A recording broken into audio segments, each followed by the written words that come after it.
ప్రార్థనాపరులను దేవుడు మనకిచ్చాడు.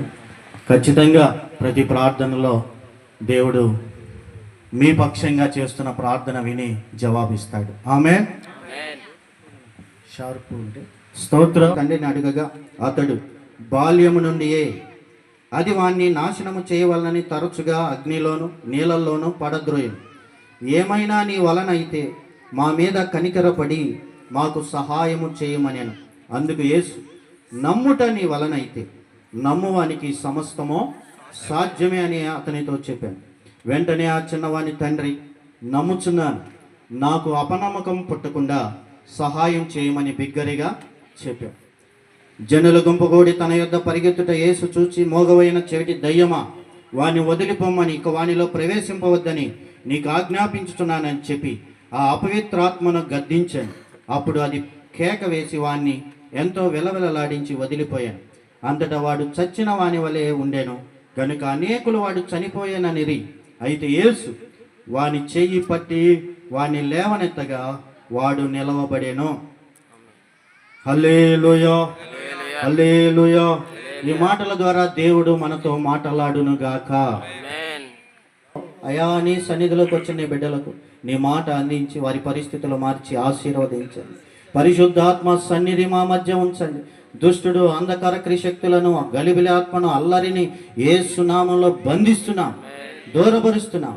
నీ సన్నిధి ప్రసన్నత మాతో ఉంచమని యేసుక్రీస్తు నామంలో అడుగుచున్నాను తండ్రి. ఆమేన్. మనందరికి తెలిసిన సందర్భమే ప్రియులరా. కొద్ది నిమిషాలు దేవుని మాటలు విందాం. యేసు ప్రభు ఈ లోకంలో ఉన్నప్పుడు ఆయన దేవుడిగా ఈ లోకానికి వచ్చాడు, శరీరధారిగా వచ్చాడు. ఎందుకు వచ్చాడంటే ఈరోజు లోకంలో మనుషులు అప్పటి నుండి ఇప్పటి వరకు కూడా ఎన్నో సమస్యలు, ఇబ్బందులు, శోధనలు, బాధలు పడుతూ ఉన్నారు. అయితే ఆ రోజు ఒక తండ్రి తన బిడ్డను తీసుకొచ్చాడు. ఆ కుమారుడి వయసు ఎంతో తెలియదు, కానీ తనకు ఒక అపవిత్రాత్మ పట్టింది. అది ఎక్కడ పడుతుందో అక్కడ అతన్ని నీళ్ళల్లో కానీ మంటలు అంటే నిప్పులో కానీ పడవేసి నాశనం చేయాలని చూస్తూ ఉండేది. అయితే ఎన్నోసార్లు తండ్రి కాపాడుకున్నాడు. అయితే ఇక కాపాడలేకపోతున్నాడు బిడ్డని. ఎందుకంటే తన జీవితం అస్తవ్యస్తంగా ఉంది. ఏ వైద్యం చేయించినా వల్ల కానీ పని. అయితే యేసు ప్రభు గురించి విన్నాడు. యేసయ్య దగ్గరికి తీసుకొచ్చాడు. అక్కడ ముందు శిష్యుల దగ్గర తీసుకొచ్చాడు. ఆ తర్వాత యేసయ్య వచ్చి మాట్లాడిన సందర్భం. అప్పుడు అడిగాడు యేసయ్య, ఎంతకాలం నుంచి ఇది అంటే బాల్యము నుండే అక్కడ రాయబడి ఉంది. 9వ మార్క్స్ వార్త 9వ అధ్యాయం 21 నుంచి చదివితే, బాల్యము నుండే అతన్ని బట్టి అతన్ని నీళ్ళల్లోనూ అగ్నిలోనూ పడద్రోసి నాశనము చేయవలనని ప్రయత్నం చేస్తూ ఉందయ్యా. నీ వల్ల అయితే ఏమన్నాడండి? నీ వల్ల అయితే మాకు సహాయం చేయయ్యా అని యేసయ్యని అడిగాడు. అప్పుడు యేసయ్య అన్నాడు, నమ్ముట నీ వలనైతే నమ్మువానికి సమస్తమో సాధ్యమే అని ఆ ఆత్మను గద్దించగా వాడు చచ్చిన వాని వలె పడి ఉన్నాడు. ఆ ఆత్మ వదిలిపోయింది. వెంటనే పడిపోయిన వాడిని చేయిచ్చి లేవనెత్తి నిలబెట్టి బాగు చేశాడు. స్తోత్రం. గట్టిగా హల్లెలూయా. ఈరోజు కూడా యేసయ్య మనల్ని నిలబెట్టాలని ఆశ కలిగి ఉన్నాడు. మరి అతనంటే అపవిత్రాత్మ బట్టి వెలవెలలాడిస్తూ పడి ఉన్నాడు. నాశనం చేయాలని తను చూస్తుంది. ఈరోజు సమాజంలో ఏంటి పరిస్థితి అంటే 1 యోహాను రాసిన పత్రిక చూడండి, ఒక మాట తెలియజేస్తాను. 1 యోహాను రాసిన పత్రిక 5వ అధ్యాయం 19వ వచనం.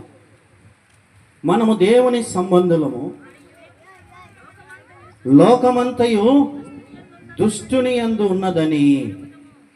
యందు ఉన్నది అని ఎరుగుదుమని ఫుట్ నోట్లో అక్కడ పైన ఒక అంకేసి కింద రాయబడిన మాట. దుష్టుని యందు పడి ఉన్నది. ఏంటండి? దుష్టుడెవడు? అపవాది. ఈ లోకమంతా పడి ఉందంట. ఈ లోకమంతయు దుష్టుని యందు పడి ఉన్నది. మనం నిలబడే ఉన్నాం కదా.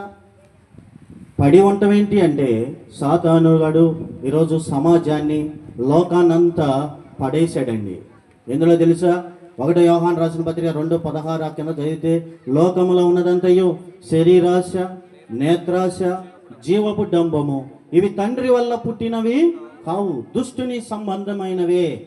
ఈరోజు మనుషులుగా లోకంలో వెళ్తున్న ప్రతి మనిషి కూడా శరీరాశ, నేత్రాశ, జీవపు డంబము అనే అనేక రకాల విషయంలో పడిపోయి ఉన్నాడు. నిలబడలేదు, పడి ఉన్నారు అని బైబిల్ గ్రంథం చెప్తుంది. అతన్నంటే ఆత్మ పట్టుకొని నీళ్ళల్లోనూ అగ్నిలోనూ పడవేసి నాశనం చేయాలని చూస్తూ ఉంటే, ఈరోజు మనిషిని, సమాజాన్ని, ఈ లోకంలో ఉన్న దుష్టుడైన సాతానుడు ఏం చేస్తున్నాడు తెలుసా? నాశనము చేయవాలనని పడేస్తూ ఉన్నాడు. అదే అక్కడ రాయబడిన మాట. ఆ మార్కు సువార్త 9:21. అప్పుడు ఆయన వీనికి సంభవించి ఎంతకాలమైనదని వానిని అడుగగా, అతడు బాల్యము నుండియే అది వానిని నాశనము చేయవలనని, ఏం చేయాలని? నాశనము చేయవలనని తరచుగా అగ్నిలోనూ నీళ్ళల్లోనూ పడద్రోయును. ఈరోజు కూడా మనిషిని నాశనం చేయడానికి, కుటుంబాలను నాశనం చేయడానికి, మనిషిలో ఉన్న ఆరోగ్యాన్ని నాశనం చేయాలని, ఐక్యతను నాశనం చేయాలని ఈరోజు లోకములో దుష్టుడు ఎన్నో రకాల నాశనం చేయాలని, పడద్రోయాలని చూస్తూ ఉన్నాడు. వాడికి ఆధారం ఏంటంటే పాపము, శరీరాశలు, నేత్రాశ, జీవపు డంబం. వీటి ద్వారా ఈరోజు నాశనం చేయాలని పడవేస్తూ ఉన్నాడు, పడద్రోస్తున్నాడు. పడిపోయిన వాడు తిరిగి లెగలేకపోతున్నాడండి. వింటున్నారా? పడిపోయిన వాడు తిరిగి లెగవట్లా. బాల్యము నుండి ఈరోజు చూడండి, చిన్న బిడ్డల నుండి ఈరోజు మనుషులు ఎన్ని పోరాటాల్లో వెళ్తున్నారో. చిన్నతనము నుండే ఎన్ని రకాల వ్యసనాలండి, చిన్నతనము నుండే ఎన్ని చెడు అలవాట్లండి, చిన్నతనము నుండే ఎన్ని రకాల అనారోగ్య పరిస్థితులండి.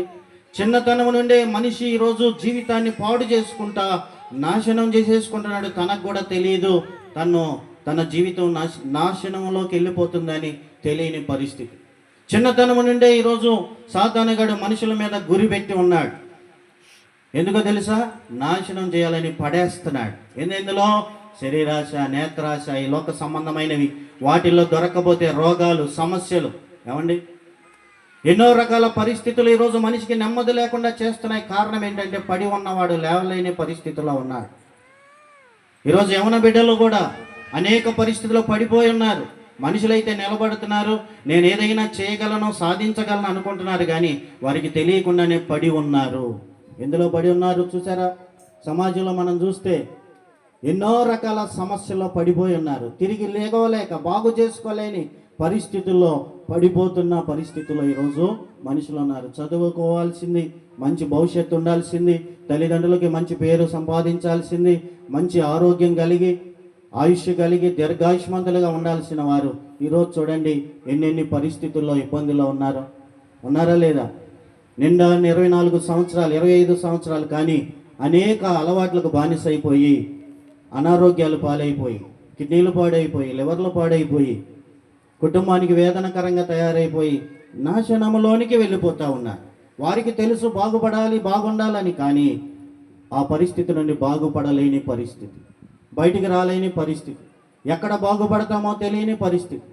ఏమండి, కుటుంబాలు కూడా చూడండి, ఈరోజు కుటుంబాలు కూడా సఖ్యంగా ఉంటారని తల్లిదండ్రులు అటు మాట్లాడి ఇటు మాట్లాడి అన్నీ ఇచ్చి జాగ్రత్త చేసి వారిని భద్రం చేస్తూ ఉంటే ఈరోజు అనేక పరిస్థితుల్లో సాతానుగాడు కుటుంబాలనే నాశనం చేస్తున్నాడు. మొన్న మా పెద్ద అబ్బాయి చెప్తున్నాడు, వాళ్ళ స్కూల్లో ఒక టీచర్ గారు చనిపోయింది. ఎలా చనిపోయిందిరా అని అడిగా. ఎలా అంటే సూసైడ్ చేసుకుంది, ఆత్మహత్య చేసుకుంది. ట్రైన్కి ఎదురుగా వెళ్ళి ఆత్మహత్య చేసుకుంది. ఎందుకంటే భార్యాభర్తల సమస్య, 3 కొడుకులు, చిన్న పిల్లలు. ఏమండి, ఇప్పుడు బాధ కలిగింది, అపార్థం అయ్యింది, ఏదో ఒక సమస్య వచ్చింది, ఇప్పుడు తను వెళ్ళిపోయి చనిపోయింది. బిడ్డల పరిస్థితి ఏంటండి? బిడ్డలు అనాథలు అయిపోతారు కదా. తండ్రి లేకపోయినా బిడ్డలు బతకగలరు, కానీ తల్లి లేకపోతే ఎంత దారుణం అయిపోద్ది ఆ పరిస్థితి. కొంచెం కూడా ఆలోచన. కారణం ఏంటి? ఏం చేస్తున్నామో తెలియదు. అదేంద్రా, అంతకుముందు ఒక మేడం చనిపోయింది కదా, ఇప్పుడు ఏమంటే ఈమె కొత్త మేడం డాడీ, అంతకుముందు ఆమె ప్లేస్లోకి ఏమొచ్చింది, ఆమె ఎలా చనిపోయింది తెలుసా? ఇదే కుటుంబ సమస్య. చక్కగా చదువుకుంది, టీచర్ ఆమె, 2 బిడ్డలు, చక్కగా స్కూల్లో ఫస్ట్ పిల్లలు 2. సమస్య, భర్తతో సమస్య, ఇంట్లో సమస్య, అత్తతో సమస్య. ఏం చేయాలి? ఇక తాళలేక ఎలుకల మందు తిని చనిపోయింది. ఎలుకల మందు, నాకు ప్రాణం వెలవెలలాడిపోయింది. అరే అంత టాలెంటెడ్, అంత చదువుకుంది, ఇద్దరు బిడ్డలు చక్కగా ఉన్నారు, చక్కగా చదువుకుంటున్నారు, ఏముంది ఆ ఒక్కటి భరిస్తే బాగుండేదే. రెండోది, యేసయ్య గురించి తెలిసింటే బాగుండేదే అనిపించింది.